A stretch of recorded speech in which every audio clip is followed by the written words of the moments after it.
এক রাজার 3 মন্ত্রী ছিল। রাজা তাদের মধ্যে যে কোনো একজন যোগ্যকে বেছে নিতে চাইলেন। তিনি তাদেরকে সেজন্য পরীক্ষা করার উদ্দেশ্যে ডেকে পাঠালেন। তিনি প্রত্যেকের হাতে একটি করে থলে ধরে দিলেন এবং বললেন, এই থলে ভর্তি করে তোমরা আমার জন্য টাটকা তাজা ফল তুলে নিয়ে এসো, আমি এইগুলোকে খাবো। প্রথম মন্ত্রী ফল সংগ্রহ করতে গিয়ে ভাবল, 3 বস্তা ফল তো রাজার পক্ষে খাওয়া সম্ভব নয়, তাহলে প্রথমে আমি কিছু পচা বা নষ্ট ফল দিয়ে বস্তাটাকে ভর্তি করে নিই, ওপরে কিছু টাটকা তাজা ফল নিয়ে নিই। দ্বিতীয় মন্ত্রী সে টাটকা তাজা ফল সমস্ত সংগ্রহ করতে লাগলো। যদিও তার বস্তাটি পুরোটি ভরল না, তবে মোটামুটি চলে যাবে, এরকম অবস্থা হলো। তৃতীয় মন্ত্রী ভাবলো যে 3টে বস্তা ফল রাজা কি করে খেতে পারবে, তাহলে প্রথম দিকে আমি খানিকটা ঘাস পাতা এই সমস্ত দিয়ে ভর্তি করে নিই, তার ওপরে আমি টাটকা তাজা ফলটা নেব।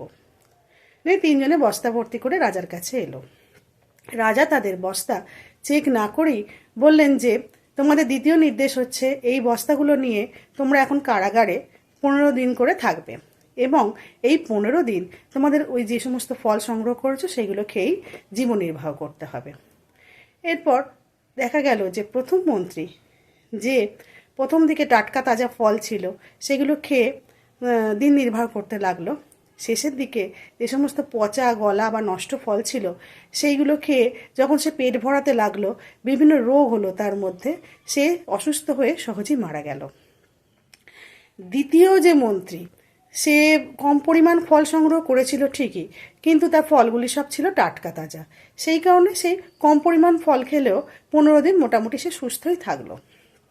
তৃতীয় জন সে তো প্রথম দিকে তার তাজা ফলগুলো গ্রহণ করে তার জীবন নির্বাহ করছিল, কিন্তু শেষের দিকে ঘাস পাতা এই সমস্ত থাকায় সেইগুলোকে তো সে আর খাদ্য হিসেবে গ্রহণ করতে পারলো না।